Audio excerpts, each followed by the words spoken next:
واعظ کی ہے یا نہیں، لیکن آپ سے پرانے جماعت خانے کے اندر میں نے بہت سی واعظیں کی ہیں. ماشاءاللہ میرے خیال میں دنیا کا یہ سب سے بڑا جماعت خانہ ہے. امام نے آپ کے اوپر ایسی کرم و نوازش کی، ایسا عالی شان جماعت خانہ بنا، اور جس نے بھی اس کے اندر محنت کی ہے اس نے حقیقت میں بہت بڑا ثواب پایا ہے. ہم ہر روز گنان پڑھتے ہیں. گنان آج سے تقریباً 100 سال سے لے کے 900 برس پرانی زبان میں لکھے گئے ہیں. ہمارے یہاں کے جو علماء مشنری ہیں ان صاحبان سے آپ ہمیشہ قرآن و حدیث کے اوپر زیادہ چیزیں سنتے ہیں. جو صاحب اس کو کنٹرول کر رہے ہیں ان کو میں عرض کرتا ہوں کہ اس کی ٹون کو نیچے رکھیں، یہ ہوں نہیں ہونی چاہیے. تو یہاں کے جو علماء مشنری آپ کے پاس قرآن و حدیث کی ہمیشہ واضح فرماتے ہیں، لیکن گنانوں کے اوپر کچھ ایسی ضرورت ہے کہ جماعت کو زیادہ سے زیادہ خبردار کیا جائے. گنان جو ہمارا بہت بڑا قیمتی خزانہ ہے، نہایت ہی قیمتی خزانہ، آہستہ آہستہ مٹ رہا ہے. یہ خزانہ لوٹا جا رہا ہے. اس خزانے کو بچانے کے لیے کوششیں ہو رہی ہیں. تو آج میں آپ کے سامنے ایک چھوٹا سا گنان جو ہم عام طور پہ بولتے ہیں، یہاں تک کہ اسکول کے بچے بھی یہ گنان بولتے ہیں، مگر اس گنان کے اندر جو بھید سمایا ہے،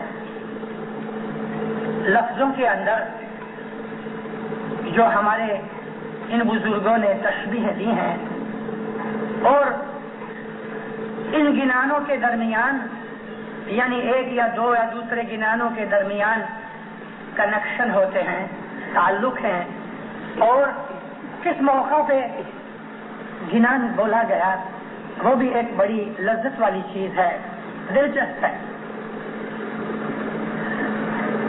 یہ گنان ہے سیدہ امام بیگم کا. آئے رحمان رحمان اب تو رحم کرو گے نہیں، کریں گے نہیں تو مطلب نہیں نکلتا. رحم رحمان آئے ہیں یعنی یہ تھرڈ پرسن کے اندر تخاطب کیا گیا ہے، اور کرو گے ہم فرسٹ پرسن کو تخاطب کرتے ہیں تو یہ غلط ہوتا ہے. میرے پاس 100 برس پرانی ہاتھ کی لکھی ہوئی جو کتاب ہے اس کے اندر یہ تصحیح کی گئی. پرسوں میں اعتمادی مشنری قاسم علی کے ساتھ بیٹھا ہوا تھا تو میں نے ان کو اس گنان کا ذکر آیا تو میں نے یہ کہا کہ اس میں، اور بہت سے گنانوں کی ہم باتیں کر رہے تھے، تو کہا کہ اس گنان کے اندر کرو گے نہیں ہے تو مطلب غلط ہو جاتا ہے. کریں گے، آئے ہیں مولا، آئے ہیں اب آ کے رحم کریں گے. آئے رحم رحمان اب تو رحم کریں گے. تن من دھن گر اور پن کی تن من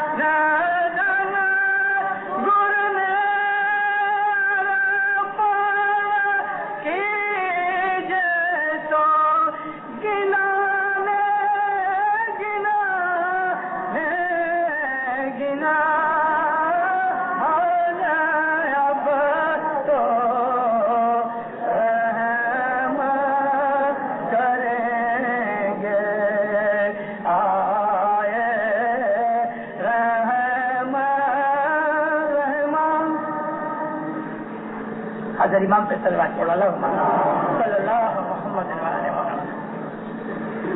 مولانا حسن علی شاہ مہاب کی امامت کا زمانہ تھا۔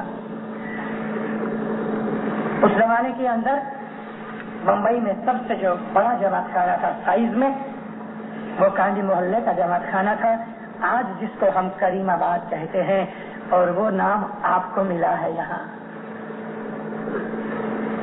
پرانا جماعت خانہ تھا، حسن علی شاہ مہاب صلوات اللہ علیہ اور ان کے ساتھ پیر علی شاہ مہاب صلوات اللہ علیہ دونوں تشریف لائے۔ اس موقع کے اوپر جب مولا آ کے بیٹھے، جیسا آج بھی ہماری عادت ہے، امام کے تشریف لانے پر ہم عاجزی کے طور پہ گنان بولتے ہیں، تو سیدہ امام بیگم اس وقت حاضر تھی۔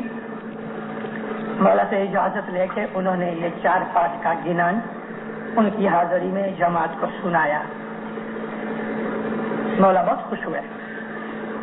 سیدہ امام بیگم جس نے تقریباً 32 گنان لکھے، مگر ہمارے ہاتھ میں صرف 10 گنان ملتے ہیں۔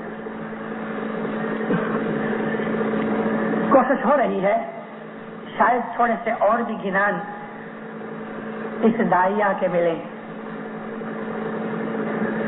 گربیر حسن کبیردین کے 18 فرزند تھے، ان میں سے ایک فرزند اور سید رحمت اللہ شاہ تھے۔ سیدہ امام بیگم حضرت سید رحمت اللہ شاہ بن پیر حسن کبیردین کی اولاد میں سے ہیں۔ سیدہ امام بیگم پیر حسن کبیردین کی اولاد سے ہیں۔ انہوں نے اپنی ساری زندگی ایک سادھو کے طور پہ گزاری۔ انہوں نے شادی نہیں کی اور کافی بڑی عمر میں، بعضوں کے خیال میں 80 برس کی عمر میں، بعضوں کے خیال میں تقریباً 100 برس کی عمر میں بمبئی کے اندر انہوں نے بیماری کی حالت میں مسافری کی اور سندھ میں آ کے انہوں نے وفات پائی۔ سیدہ امام بیگم آج بھی وہ جگہ موجود ہے، بمبئی والے جو بیٹھے ہیں ان کو پتا ہوگا کہ ڈھبو اسٹریٹ کدھر ہے۔ بھنڈی بازار سے تھوڑا آگے جاؤ چوپاٹی کی طرف تو وہاں ڈھبو اسٹریٹ ہے، وہاں 2 پہلیہ بلڈنگ ہے۔ اس 2 پہلیہ بلڈنگ کے اندر اوپر ٹاپ فلور پہ سیدہ امام بیگم رہا کرتی تھیں اور یہاں محفل بنایا کرتی تھیں، لوگوں کو مذہب سکھاتی تھیں، گنان بولتی تھیں۔ غیر قوم والے اسماعیلی مذہب میں داخل ہوئے، اس کے ہاتھ پر بہت سے۔ سیدہ امام بیگم کی تاریخ کے اندر ان کی لائف میں، زندگی میں ایک ایسا موقع بھی بن گیا کہ جب امام اس کے اوپر ناراض ہو گئے، مگر بعد میں اس کی معافی مانگنے سے اس کو بخش دیا۔ ان کی عادت تھی کہ تقریباً صبح 9 ساڑھے 9 بجے کے قریب جماعت خانے میں آ جاتی تھی۔ صبح 8-9 بجے تک مرد لوگ اپنے گھروں سے نکل کے کام کاج پہ چلے جاتے تھے، بچے مدرسوں میں جاتے تھے، تو عورتیں فری ہو جاتی تھیں، جماعت خانے کے اندر آ کے سیدہ امام بیگم کی باتیں سنتی تھیں، گنان سنتی تھیں، واعظ سنتی تھیں اور ان کو روحانی ترقی ہوتی تھی۔ کچھ عرصہ کے بعد تھوڑی گڑبڑ ہو گئی۔ عورتیں خدا تعالیٰ کی ایسی مخلوق ہے کہ جن کے دل میں رحم و محبت خدا نے زیادہ بخشی ہے، اسی لیے عورتوں کے اندر اللہ نے جو والدہ کا مادرانہ مادہ رکھا ہے، اس کی محبت تو صرف ماں ہی جان سکتی ہے۔ مردوں کو عورت کی اس طرف اور سمت کا، یعنی ماں کے پیار کا صحیح خیال نہیں ہے۔ تو عورتوں کے اندر جو یہ محبت و شفقت زیادہ ہے مردوں سے، اس کی وجہ سے اس کے دل کے اندر جب روحانیت پیدا ہوتی ہے تو عورت کے دل میں روحانی جذبہ زیادہ جلدی سے اثر کرتا ہے، کیونکہ ان کے دل زیادہ نرم ہوتے ہیں۔ تو ایسی عورتیں جن کے دل کے اندر روحانیت کا جذبہ زیادہ بھڑک اٹھا، اس نیک کام کے اندر کے خدا تعالیٰ کا ذکر ہو رہا ہے، گنان بولے جا رہے ہیں، مذہبی روحانی باتیں ہو رہی ہیں، تو وہ اپنا گھر بار بھول بیٹھی۔ نتیجہ یہ ہوا کہ مرد لوگ جن کو کھانا پکا کے ڈبے کے اندر بھتار بھیجنا چاہیے کہ تاکہ وہ اپنی اپنی جگہ کے اوپر کھانا کھا سکے دوپہر کا، تو یہاں حالت یہ ہوئی کہ وہ کھانا ادھر پہنچ نہ سکا، جو بھتار اکٹھی کرنے والا آدمی آ کے چلا جاوے کیونکہ کھانا تیار نہیں تھا، بچے اسکول سے آوے تو کھانا پکا ہوا نہ ہوئے، تو پھر ان عورتوں کے گھروں میں جھگڑے شروع ہو گئے، خامد گرم ہو گئے، بچے رونے لگے، شکایتیں مکھی کامڑیا تک پہنچی، ہوتے ہوتے یہ بات سرکار مولا حسن علی شاہ ماں باپ صلوات اللہ علیہ کے پاس حسن علی شاہ ماں باپ کو پتہ لگا کہ مذہب کی خاطر دنیا بگڑ رہی ہے، ہم دنیا بگاڑنا نہیں چاہتے، ہمارا مذہب یہ نہیں چاہتا کہ اپنی دنیا بگاڑ کے دین کرو۔ ہاں کبھی ایسا موقع آ گیا کہ دین اور دنیا میں جھگڑا کھڑا ہو گیا تو پھر ہم دنیا قربان کر دیتے ہیں، دین کو سلامت رکھتے ہیں۔ ایسا کوئی موقع آ گیا کہ جہاں جان دینے کی بات آ گئی یا قربانی کی بات آ گئی تو پھر ہم اپنے دین کو مقدم رکھتے ہیں، پھر ایک نہیں ہزاروں دنیا قربان کر دیتے ہیں، لیکن عموماً اپنی زندگی کے شعبوں کے اندر، روزانہ زندگی کے اندر جو زندگی کی جو فرائض ہیں ہمارے اوپر ڈالے گئے، ان فرضوں کو پورا کرو مومنو، کہ ان فرضوں کو پورا نہ کر کے اور مذہب کے اندر آ جاؤ تو ہمارا مذہب اس کو قبول نہیں کرتا۔ 1000 سال پہلے ہمارے ہاں سے کچھ ایسے لوگ پیدا ہوئے کہ جو لوگ بڑے روحانی، بڑے عالم اور راہب قسم کے دنیا چھوڑ بیٹھے تھے، بچے بڑے ہو گئے تھے اور خود بوڑھے ہو گئے تھے، ریٹائرڈ ہو گئے تھے، دنیا داری رہی نہیں، تو انہوں نے سارا وقت اپنا عبادت و بندگی اور تسبیح اور آواز کے درمیان لگا دیا، کپڑوں کی شکل بھی بدل ڈالی، صرف سفید کپڑے پہنتے تھے، سفید ٹوپی پہنتے تھے، ایک وقت کھانا کھاتے تھے، غیروں سے ملتے نہیں تھے، انہی کی جو ٹولی کے لوگ تھے انہی سے ملتے تھے۔ ان لوگوں نے اپنا نام رکھا، آپ کو پتا ہے، اخوان الصفا، صاف دل والے بھائی۔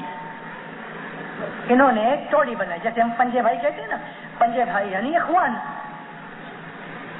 تو انہوں نے ایک ٹولی بنائی، ایک گروپ بنایا اور اس کا نام رکھا اخوان الصفا۔ یاد رکھو اخوان الصفا نام کی ایک کتاب بھی ہے جو اسماعیلیوں نے لکھی، اور اس کا 53واں رسالہ تو ملتا نہیں مگر 52 رسالے آج دنیا میں پھر سے ہیں، اس کے متعلق ریسرچ ہو رہی ہے۔ یہ اخوان الصفا نام کی جو کتاب ہے، انسائکلوپیڈیا 52 رسالوں کا، میں اس کا ذکر نہیں کرتا، مگر اس کے ایک صدی کے بعد اسماعیلیوں میں چند ایسے آدمی ہو گئے تھے، انہوں نے اپنا نام رکھا اخوان الصفا، اور وہ آہستہ آہستہ آہستہ دنیا سے بے تعلق ہو کے محض تسبیح اور عبادت میں ہی پڑے رہے، تو ان کے پاس اور بھی غیر اسماعیلی لوگ بھی اندر شامل ہونے لگے، تو آہستہ آہستہ یہ آدمی جو اصل میں اسماعیلی تھے اس وجہ سے اسماعیلی مذہب سے ہٹ کے دور ہو گئے۔ اخوان الصفا کو شروع کرنے والے اسماعیلی لوگ تھے، مگر اخوان الصفا کو ماننے والے اور ان کے پیچھے چلنے والے اسماعیلی نہ تھے، وہ گروپ جدا ہو گیا۔ حضرت مولانا سرکار آغا شاہ کریم صلوات اللہ علیہ نے ہم کو ایک فرمان میں ایک دفعہ ایسا فرمایا کہ اخوان الصفا نے جو رستہ لیا، اختیار کیا، ہم اسماعیلیوں نے وہ رستہ اختیار نہ کیا۔ یعنی تم اپنی دنیا بگاڑ کے، خراب کر کے، اپنے فرائض وغیرہ چھوڑ کر اور پھر تم مذہب میں ہی 100% لگ جاؤ، وہ ہمارا مذہب قبول نہیں کرتا۔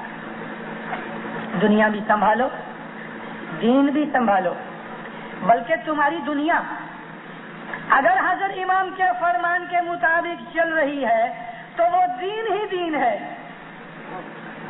اگر دنیا کو حضرت امام کے فرمان کے مطابق اپنے پاس رکھو تو وہ دنیا دین بن جاتی ہے. مثالاً مولانا حضرت امام کے فرمان میں ہے کہ تم اگر روزگار کرتے ہو اور ایمانداری سے روزگار کرتے ہو، فریب نہیں کرتے، جھوٹ نہیں بولتے، حرام کا مال نہ لیتے ہو نہ دیتے ہو، حق کی روزی کماتے ہو، تو تمہاری روزی کے اندر 5، 6، 7، 8، 10 جتنے بھی گھنٹے تم نے صرف کیے ہیں وہ سب عبادت میں لکھے جاتے ہیں. اگر تم اپنے بال بچوں کو پال رہے ہو اور اپنا فرض اور حق ادا کر رہے ہو، خدا کی عبادت ہے. ماں باپ کی خدمت کر رہے ہو، خدا کی عبادت ہے. بھائیوں کی مدد کر رہے ہو، غریبوں کا خیال رکھ رہے ہو اور جو کمزور ہیں ان کی خدمت کر رہے ہو، جہاں ضرورت پڑتی ہے جہاں تک بن سکتے ہو خدمت بھی کرتے ہو، مدد بھی کرتے ہو، خیرات بھی کرتے ہو، دعائیں بھی مانگتے ہو، تو مومنو آپ کی دنیا دین ہی دین ہے، وہ مذہب بن جاتا ہے. اگر عورتیں اپنے گھر کا فرض چھوڑ کر، روٹی پکانا چھوڑ کر، مردوں اور بچوں کے کھانے کی ذمہ داری جو اٹھائی ہوئی ہے اس کو بھلا کر تسبیحاں نکالنے بیٹھ جاویں تو ہمارے دین میں اس کی اجازت نہیں ہے. اور یہی وجہ تھی کہ حسن علی شاہ مہراب کو جب یہ پتہ لگا کہ امام بیگم ادھر آ کے مجلس بناتی ہے اور عورتیں اس مجلس میں آتی ہیں، گناہ تو نہیں کرتی نا، کیونکہ مجلس کے اندر کچھ برائی تو نہیں، عبادت کی باتیں ہیں. پھر بھی امام نے فرمایا کہ مجلس کی وجہ سے اگر وہ کھانا نہیں پکاتی اور مرد اور بچے بھوکے رہتے ہیں، گھروں میں جھگڑے ہوتے ہیں، تو اس مجلس کی کوئی ضرورت نہیں. حضور نے فرمایا مجلس بند کرو اور امام بیگم کو حکم کیا کہ تم واڑی چلی جاؤ. واڑی کے اندر بہت بڑا جو علاقہ تھا اس زمانے میں، حسن علی شاہ مہراب کی فیملی کے سب لوگ ادھر رہتے تھے. اس کو حکم ہوا واڑی چلی جاؤ. اس نے کہا آمین خدا بند، مگر ذرا سی غلطی ہو گئی، اس کو اسی وقت چلے جانا چاہیے تھا جس وقت فرمان ہوا. اور حسن علی شاہ مہراب جماعت خانے سے نکل کے گئے تو سیدہ امام بیگم کا فرض یہ تھا کہ وہ اسی وقت امام کے پیچھے پیچھے واڑی چلی جاتی. لیکن ہوا یہ کہ وہ ادھر بیٹھی رہی. اس نے یہ سوچا آج کا دن میں پورا کر کے دعا وغیرہ پوری کر کے یا رات کو یا میں صبح چلی جاؤں گی. صرف چند گھنٹے دیر کی. اور جب حسن علی شاہ مہراب ادھر پہنچے واڑی کے اندر اور پوچھا امام بیگم آ گئی، اور پتہ لگا کہ نہیں آئی تو امام بہت ناراض ہوئے. کامریا حاجی کو بلایا. حاجی کامریا اس زمانے میں مولا کے حضور میں وزیر تھے، جس کو ہم اپنے گینانوں میں یا اپنی ہسٹری میں درگاہی کہتے ہیں. راہی اور درگاہی دو قسم کے وزیر ہمارے مذہب میں یعنی دین اور ہماری ہسٹری اور اماموں کے حضور میں رہتے تھے. راہی وہ تھے کہ جو گھوم پھر کر واضح بھی کرتے تھے، امام کے تعلیقے لے کر جایا کرتے تھے، اور جماعتوں کے پاس سے امام کے حضور میں جو کچھ لے جانا ہوتا تھا، خط وغیرہ یا اور کوئی نذرانے تحفے، وہ بھی لے جاتے تھے. ان کو راہی کہتے تھے. اور جو وزیر حضرت امام کے ساتھ ہی اس کے حضور میں ہمیشہ اس کے سیکریٹری کے طور پہ کام کرتے تھے اور مولا کے دربار میں رہتے تھے، ان کو درگاہی کہتے تھے. اس کے لیے ہمارے گینانوں میں ہے راہی اور درگاہی. مولا نے کامریا حاجی کو بلایا. کامریا حاجی، ان کا نام تھا کامریا حاجی نظر علی. دیکھو امام بیگم کے گنان جماعت خانوں میں پڑھنا بند کرو. اس زمانے میں کاؤنسلیں نہیں تھی. یہ درگاہی وزیر جو تھا کامریا حاجی، اس نے فوراً تمام مخی کامریاؤں کو سرکولر بھیج دیا کہ امام نے امام بیگم کے گنان پڑھنے کی ممانعت کی ہے. شام کو امام بیگم آ گئی تھی اور اس کو جب پتہ لگا کہ امام نے یہ حکم دیا تو بہت روئی، بہت روئی. مولا کے حضور میں جا کے اس وقت اذن مانگا کہ میں جا سکوں نزدیک، مگر امام نے نزدیک نہ آنے دیا. تو یہ امام کے گھر کے نیچے دروازے پہ بیٹھی رہی، روتی رہی. رات گزر گئی، دوسرا دن ہوا، وہ گزر گیا. دوسری رات آ گئی، وہ گزر گئی. دوسرا دن آیا، وہ گزر گیا. تیسری رات آئی، وہ گزر گئی.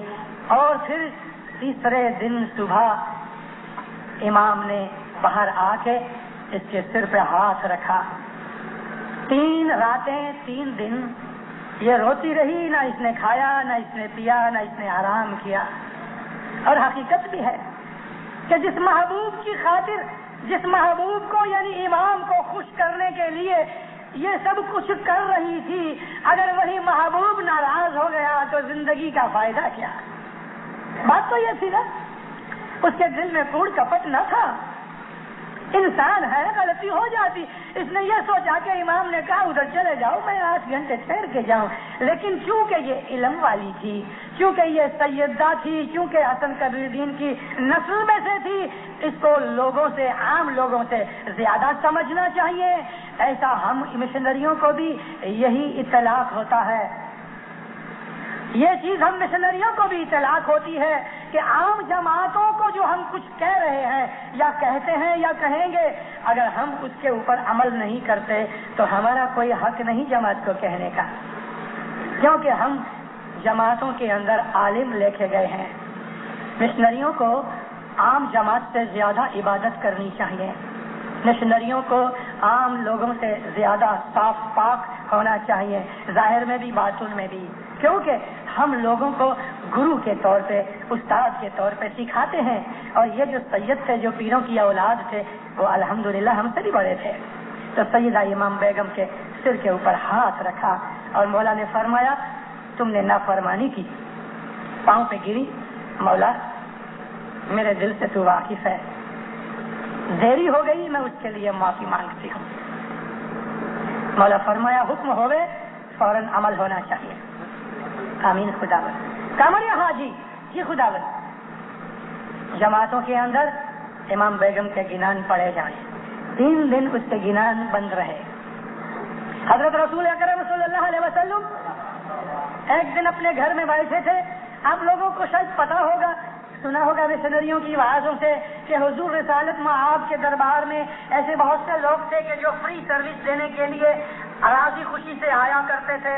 جیسے آج ہم اپنے مولا کے دربار میں بعض دفعہ اپنی مفت سروس دیتے ہیں. یہ مفتی صاحبان، کامریا صاحبان، دوسرے عملدار صاحبان ہیں، کونسل کے ممبرز ہیں، اور ایسے کئی واعظین ہیں، کئی لوگ ہیں. یہ والنٹیئر لوگ ہیں، والنٹیئر بہنیں ہیں، اسکاؤٹس ہیں، جماعت خانہ صاف کرنے والے ہیں. ایسا بہت سے ہمارے بھائی بہن، بچے بوڑھے امام کے گھر کی خدمت کر رہے ہیں. یہ خدمتیں ہمارے فرائض میں، یعنی ہمارے اوپر جس طرح دعا اور دستبند کا فرض ہے ایسی نہیں، مگر ہم راضی خوشی سے خود یہ چاہتے ہیں کہ ہم اپنے امام کو زیادہ راضی کریں. تو رسول پاک کے دربار میں بھی ایسے بہت سے لوگ آ کے کہتے تھے یا نبی آپ مجھے کچھ کام دو. تو کوئی 6 مہینے، کوئی 1 مہینہ، کوئی ایک کام کر کے چلے جاتا تھا.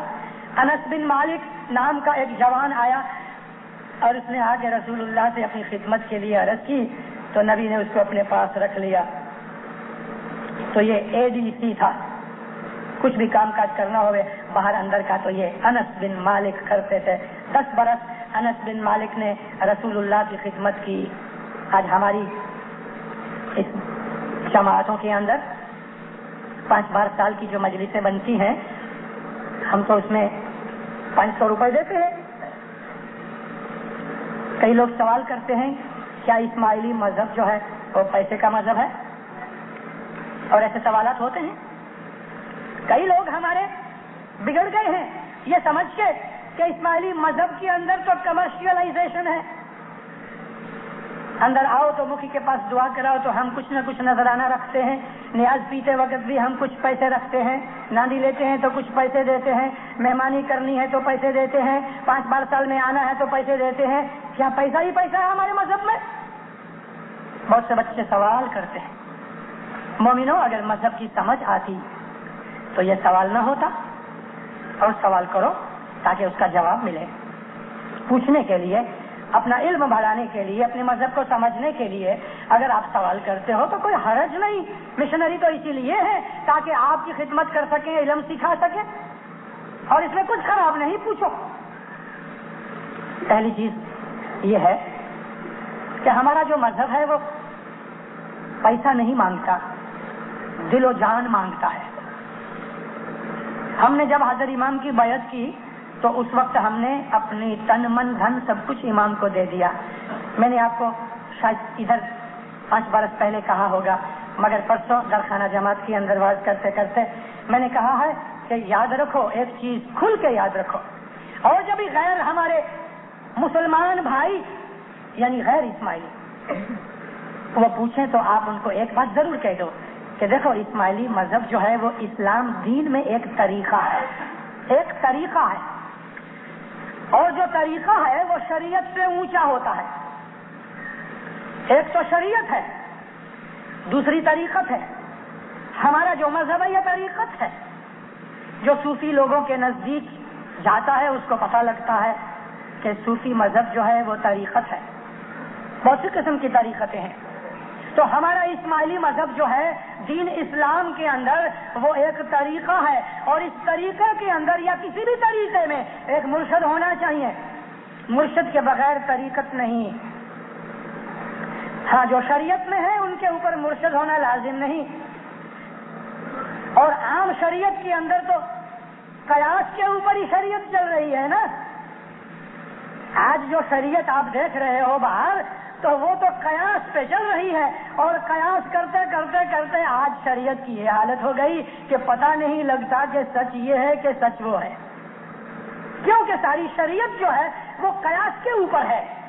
یہ علمی چیز ہے جو عام لوگوں کے ساتھ متعلق نہیں رکھتی، لیکن کچھ علماء بیٹھے ہوئے ہیں تو ان کو ایک میں نقطہ دے رہا ہوں کہ ہاں، ساری شریعت قیاس کے اوپر ہے. اور حال یہ ہو گیا ہے کہ شریعت ایک کھچڑی بن گئی ہے. اس کھچڑی کے اندر 25-50 قسم کے اناج ہیں اور دکھتا نہیں کہ کون سا اناج کہاں ہے. مگر یہ ایک طریقہ ہے جہاں ہم اسماعیلی ہیں. بوہرا لوگوں کا بھی طریقہ ہے، اثناعشری لوگ جو ہیں ان کا بھی ایک طریقہ ہے. مگر آج کل وہ لوگ تھوڑے ڈھچو پچو ہو رہے ہیں.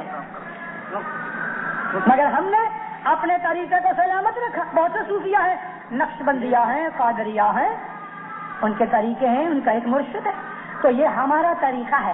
جب ہم طریقت میں آتے ہیں تو مرشد کی بیعت کرتے ہیں کہ اے مرشد، ہماری جان، ہمارا مال، ہمارے خیال یعنی تن بدن جو کچھ بھی ہے سب تیرے حکم کے تابع ہے.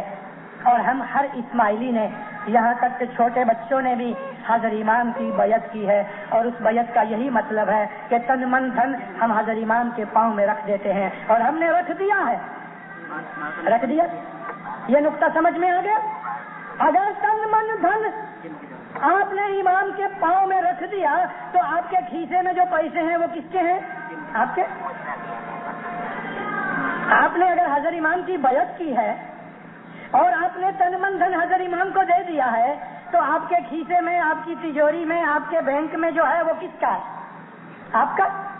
آپ کا اب نہیں رہا، آپ کا نہیں رہا، وہ آپ کے مرشد کا ہے. مرشد لے نہیں لیتا، مرشد قبضہ نہیں کر لیتا، مگر مرشد یہ کہتا ہے کہ پہلے میرا حق دو اور یہ اچھے کام کرو.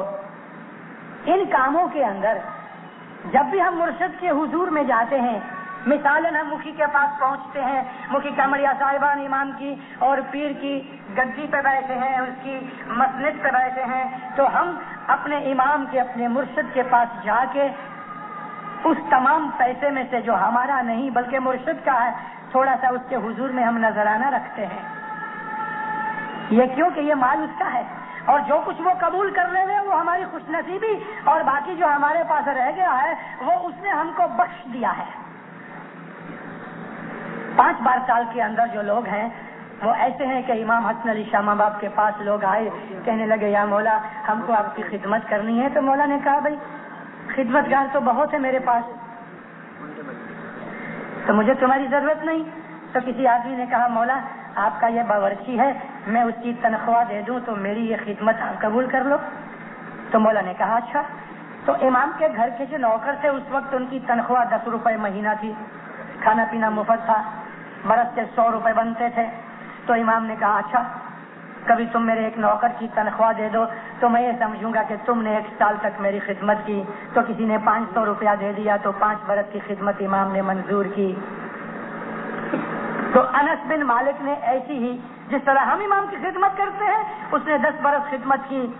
ایک دن رسول پاک گھر میں بیٹھے تھے اور انس ذرا دیر سے آیا تو قضا کی ہوئی نماز پڑھ رہا تھا، لیکن بازو کے روم کے اندر انس بن مالک نماز پڑھتا تھا. رسول اللہ کو کوئی کام کی ضرورت پڑی تو آپ نے آواز لگائی اے انس، تو انس نے جواب نہ دیا. دوبارہ حضور نے آواز ماری اے انس، انس نے پھر بھی جواب نہ دیا. تو سرکار زور سے بولے اے مالک کے بیٹے، تب بھی کچھ نہ بولا. تو نبی صاحب کو حیرت ہوئی کہ کیا ہو گیا، یہ تو ابھی اندر بیٹھا تھا. تو حضور اٹھے، اٹھ کے ایسا جھانک کے دیکھا تو وہ نماز پڑھ رہا تھا. تو جب نبی نے جھانک کے دیکھا تو آنکھ سے اشارہ کیا میں نماز پڑھتا ہوں. تو نبی صاحب نے چھوڑ نہیں دیا، آپ نے فرمایا ادھر آ. تو نماز چھوڑ کے تو آیا، کہتا یا نبی میں نماز پڑھ رہا تھا. حضور فرمایا لیکن میں نے تمہیں 3 آوازیں دی پھر بھی تم نہیں آئے. اس نے کہہ تو دیا کہ میں نماز پڑھ رہا تھا، آنکھ سے مولا نے دیکھ بھی لیا کہ اس نے نماز پڑھی اور نماز پڑھ رہا تھا، پھر بھی کہہ رہا ہے یا نبی آپ دیکھ رہے تھے میں نماز پڑھ رہا ہوں. حضور نے فرمایا اے انس نماز پڑھنا تمہیں کس نے کہا؟ کہتا ہے حضور آپ نے. تو میں ہی تم کو بلا رہا ہوں. کہتا ہے کہ یا نبی تو کیا میں نماز چھوڑ دیا کروں؟ فرمایا البتہ جب تم کو میں بلاؤں اگر تم نماز بھی پڑھتے ہو تو چھوڑ دو. واہ واہ، یہ ہے دین کہ نماز کے اوپر بھی رسول کا فرمان جو ہے وہ مقدم ہے. حضرت امام کا فرمان ایسا ہی ہے. عبادت وہی ہے کہ جو علی نبی کے فرمان کے ذریعے ہوتی ہے. جس نے یہ چیز سکھائی وہی تو تمہیں بلا رہا ہے، وہی تو تمہیں بلا رہا ہے. نیروبی کے اندر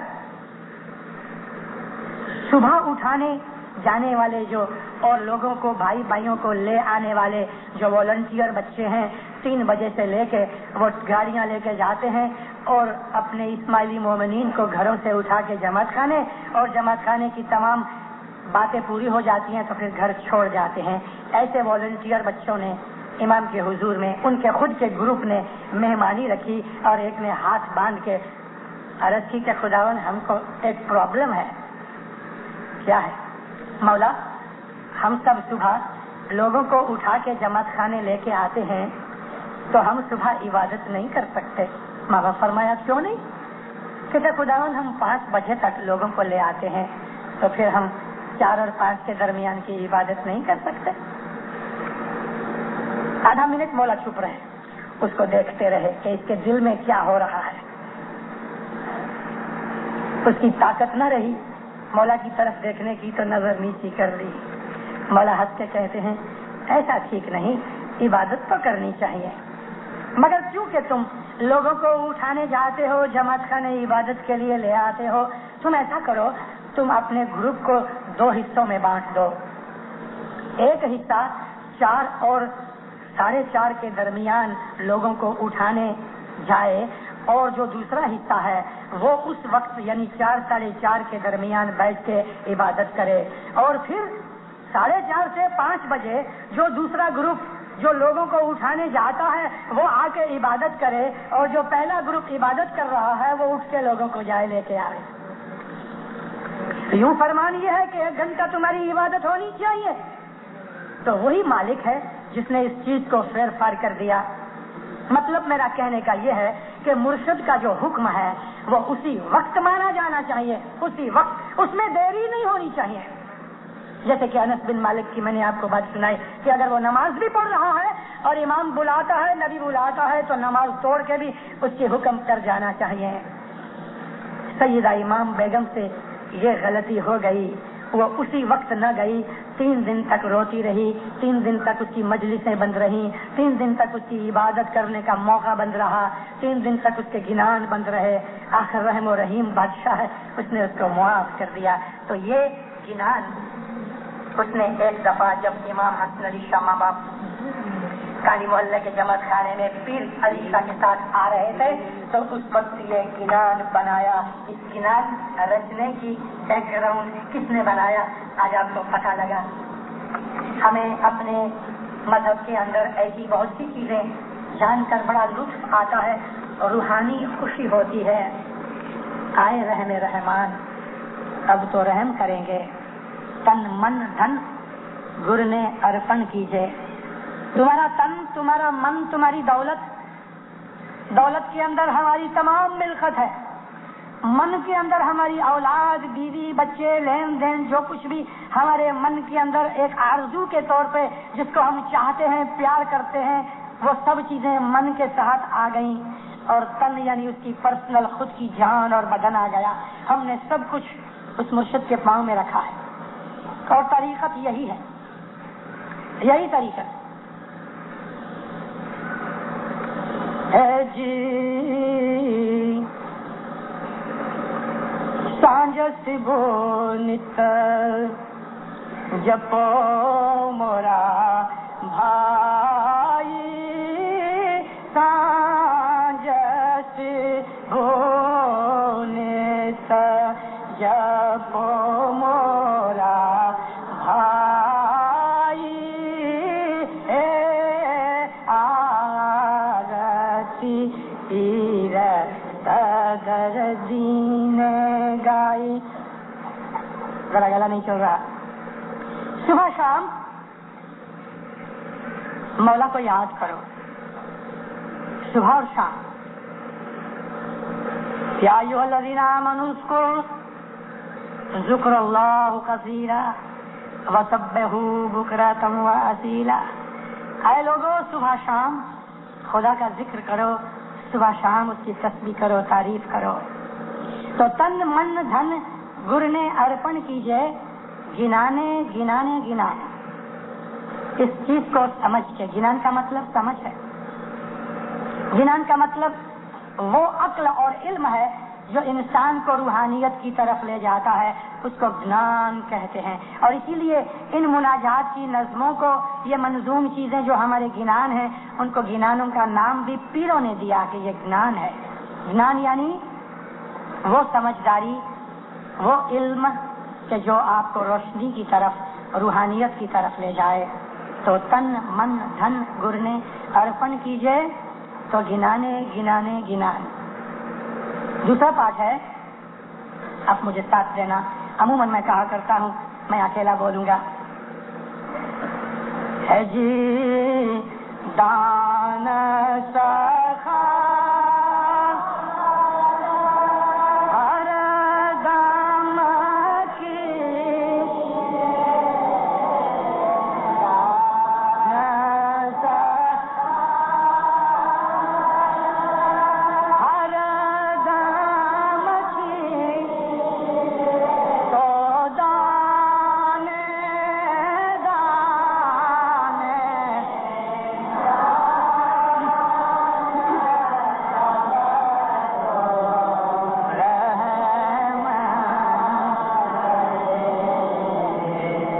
سخاوت ہر دم کیجئے.